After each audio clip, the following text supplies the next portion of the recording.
Court documents also reveal that she texted him again to accept his offer of tickets to a sold-out Halloween concert by the Yale Symphony Orchestra. She asked, "Can I buy the ticket, please?" He says, "It's free for you." She says, "Really? Thank you, sir." He says, "Of course. I owe you." She responds. He says, "Oh yeah." A lot of the time, she was the one who not only initiated conversations via text and other means, but she continued communications with Khan throughout this time period.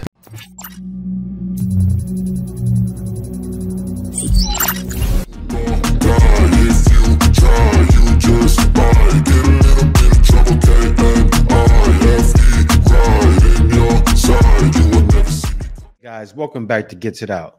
Now today I got a video for you. It's for Nate the lawyer.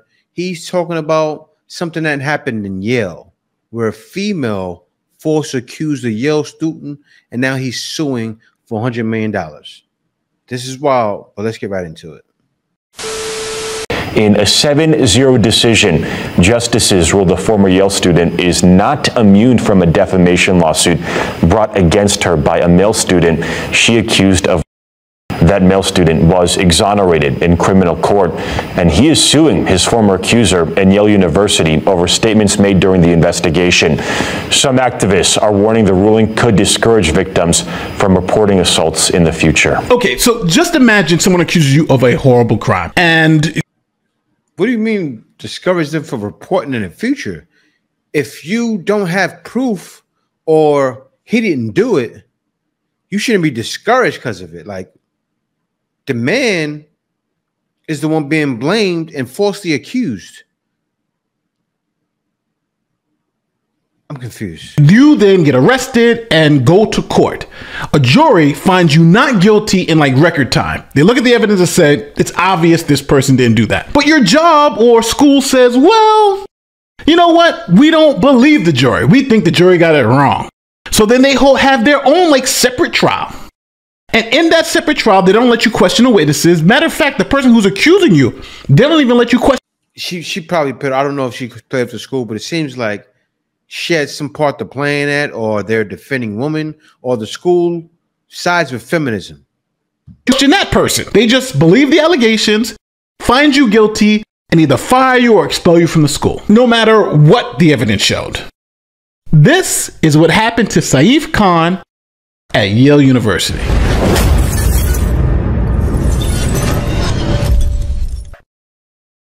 So first, let's talk about what happened. Saif Khan was a student at Yale University, and he had a sexual encounter with another student. Now, they hooked up after a Halloween party that Saif was throwing at Yale. Now, the woman Khan had just had sex with later reported to authorities that she had been assaulted by Khan. Now, Khan was suspended from Yale, and then he was put on trial for assault by the state. Now, let me pause it really quickly. I'm sure you guys realize the first mistake he made.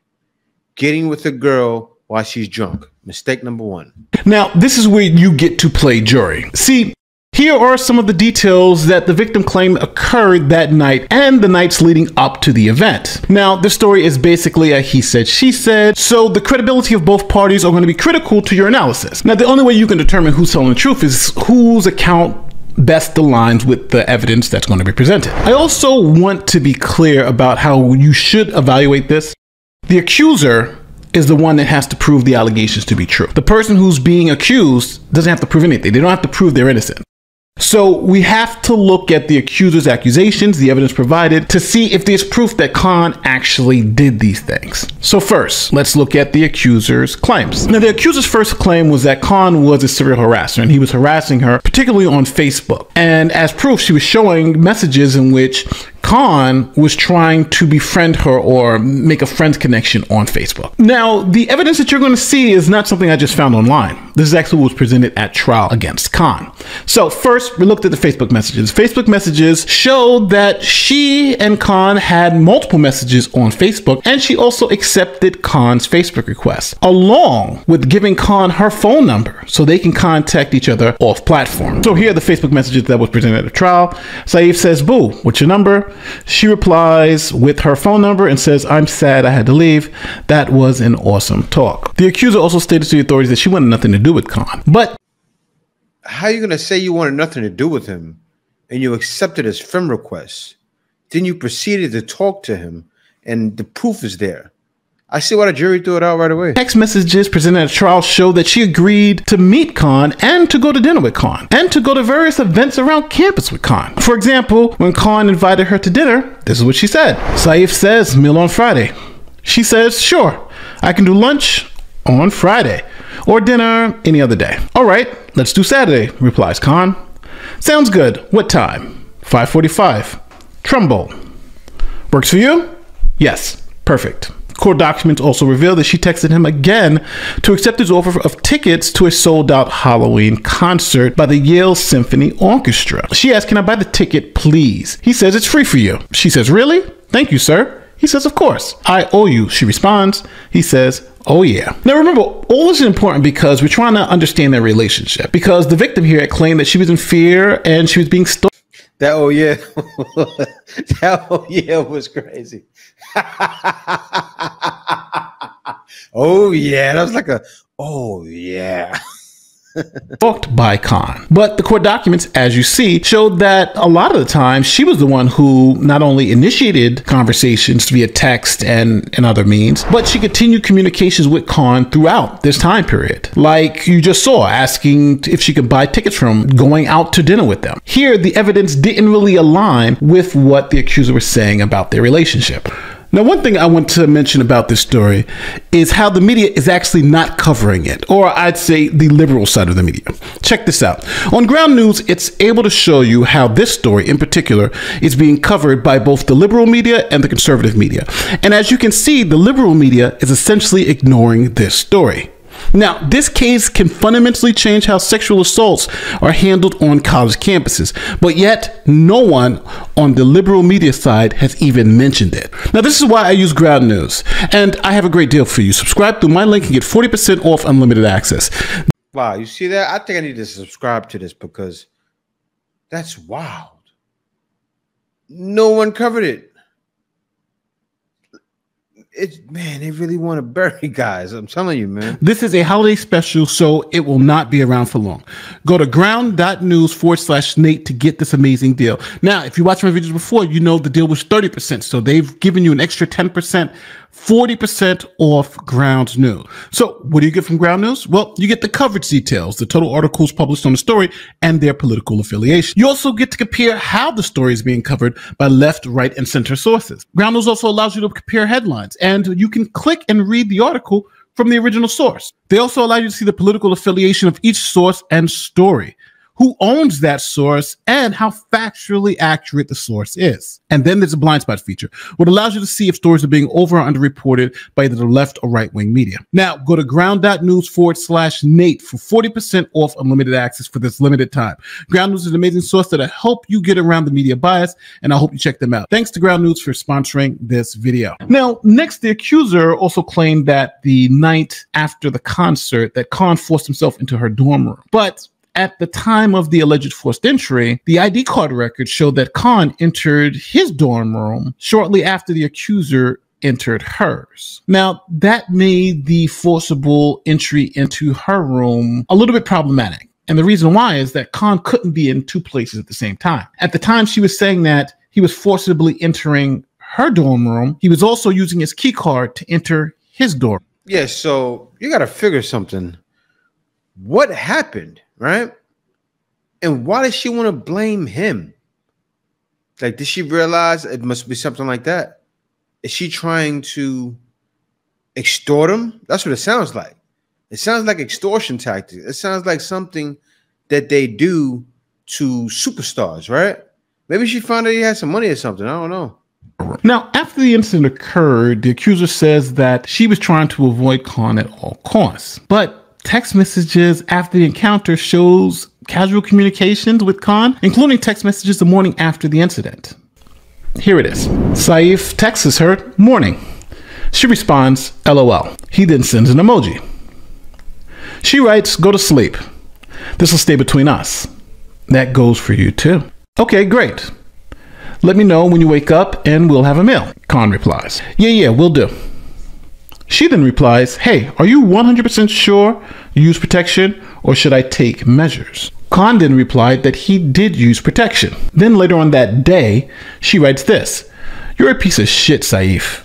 I hope you know that." He writes back about 2 hours later, "I apologize for making you feel that way. Is there anything I can do?" Now, this transitions us to the main issue of the case. The accuser says that she had a high level of intoxication and could not consent to sex. Now, witness testimony about the accuser's level of intoxication were contradictory at best. For instance, one witness who testified at trial claimed that her intoxication was at a 4 on a scale of 1 to 10 in terms of how drunk she was, while another witness said that her intoxication was at a 10. Now, the victim in this case had claimed to be extremely drunk, to the point where it was even hard for her to walk to get around anywhere. But the video evidence of campus security shows her walking around with Khan. So, case closed. And that's exactly what they said. They seen that and said, wait a minute, something ain't right. I'm going to play that video and let you judge for yourself whether she looks intoxicated or not.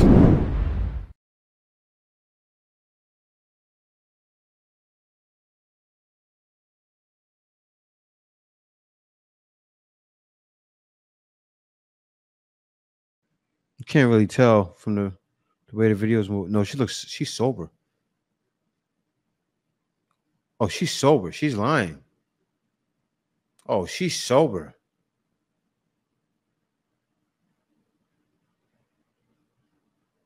Oh, yeah, she gave it them drawers willingly. Oh, yeah. She's not even... She didn't even drink. She's a college girl, too. Think about it. Them girls drink like sailors.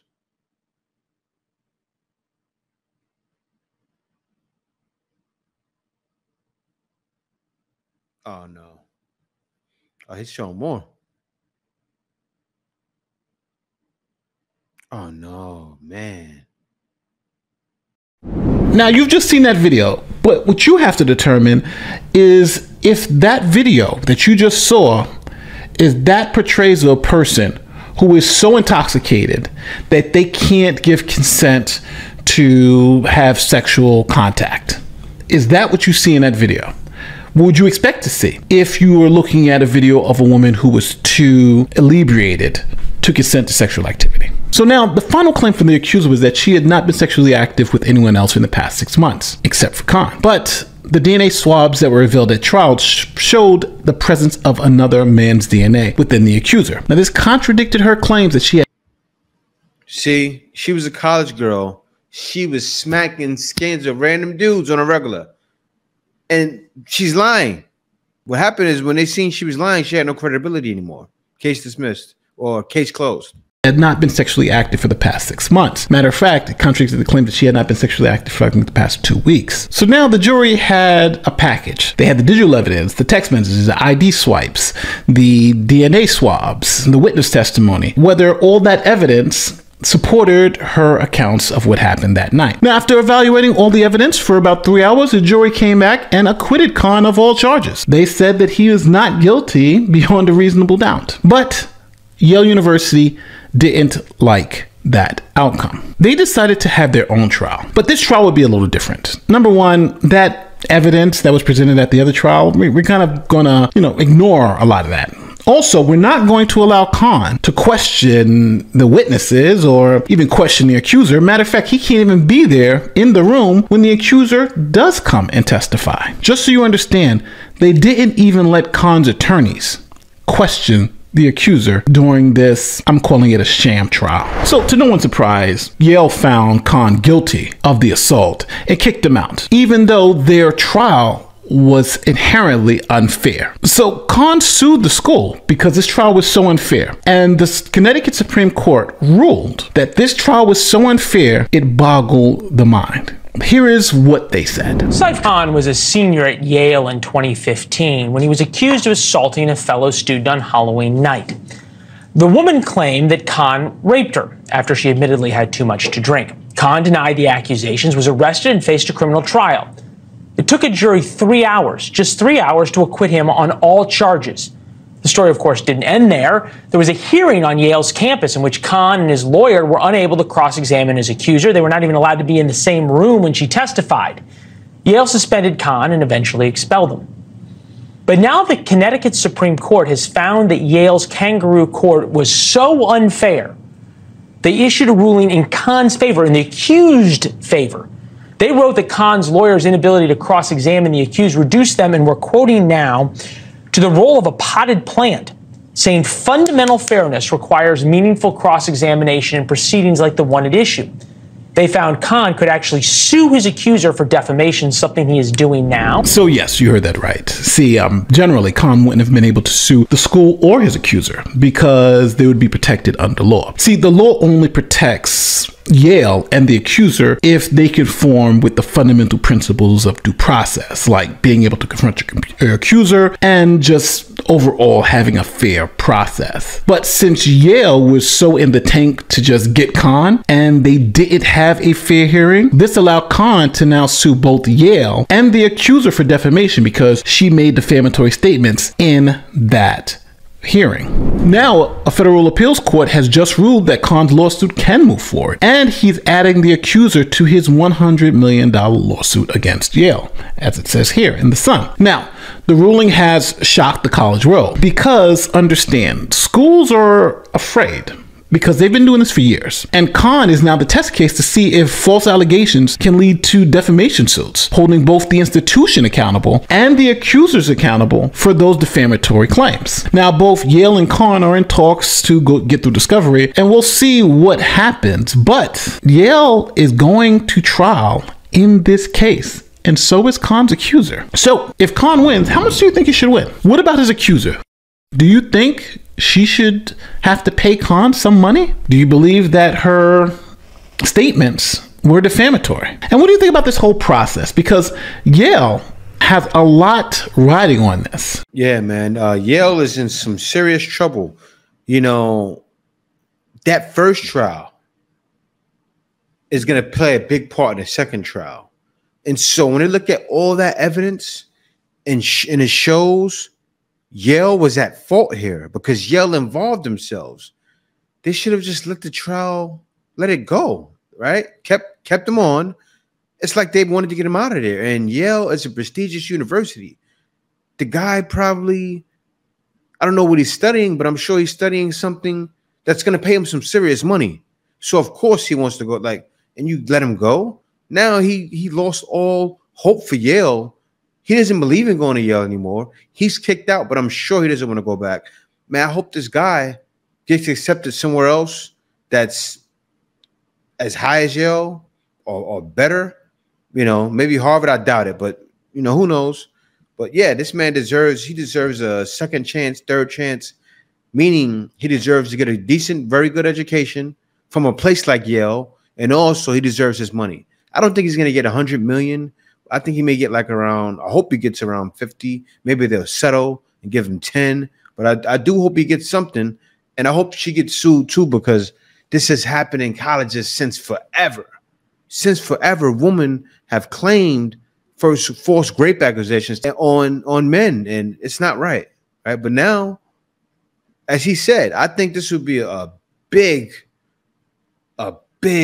push for going back at colleges. And a lot of guys now, it was too late because a lot of guys got suspended and kicked out. But man, a lot of guys' lives have been ruined over false rape accusations. It needs to stop. Finally, I hope Kahn makes a big change. I think this here will be a big case as far as Kahn versus Yale. They'll be talking about this in the future. But yeah, guys, thanks for watching. Be sure to like, comment, subscribe, and see y'all next video. Peace out. You give me ice and fire. You're giving me wind and rain. You're some kind of butterfly.